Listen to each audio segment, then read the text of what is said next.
好，各位同學，我哋今日做實驗之前咧，首先就要用酒精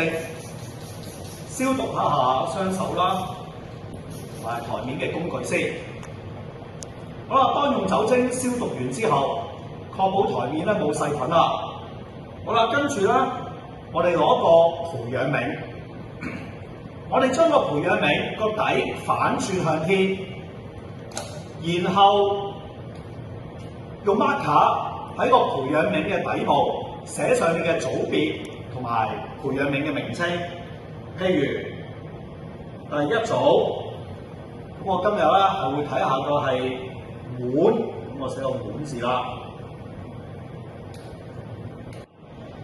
跟住落嚟，我哋預備咗一啲長嘅棉花棒，咁呢個棉花棒咧擺咗喺一個密封消毒咗嘅膠袋入邊，我哋攞佢出嚟。然後攞一啲無菌水，咁呢啲無菌水經過消毒，呢啲水入面係確保冇細菌嘅。打開呢個無菌水嘅容器，將呢一個長嘅棉花棒浸濕啲無菌水。好啦，跟住落嚟，我哋今日嘅實驗就想探究一下呢個碗嘅表面有冇咧細菌、微生物嘅存在？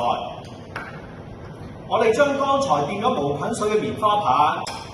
喺呢個碗嘅表面唔同嘅位置掃掂一掂個碗嘅表面。如果個碗嘅表面係有細菌或者微生物咧，就會俾個棉花棒揩到喺個棉花棒上高啦。跟住，我哋攞翻剛才嘅培養皿，好啦，咁啊，然後我哋咧將個培養皿嘅蓋打開少少，記住個蓋唔能夠打開太大，避免咧空氣入面嘅細菌跌咗落去。跟住我哋將個棉花棒喺個蓋嘅中間嘅空間位置，插入喺啲培養皿入面嘅瓶枝入邊，打橫成之字形咁樣掃。掃嘅期間咧，個棉花棒不斷旋轉，將棉花棒表面嘅微生物揩喺培養皿入邊嘅瓶枝上高。好啦，揩完之後，冚翻個蓋。跟住咧，我哋將呢個培養皿咧係反轉，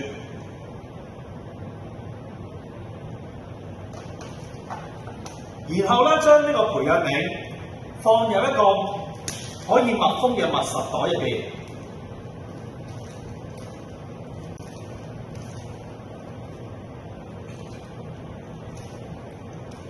跟住呢個培養皿咧就會攞去37度C嘅溫度下去培養，睇下入邊咧有冇微生物，有幾多嘅微生物嘅菌株喺入邊啦。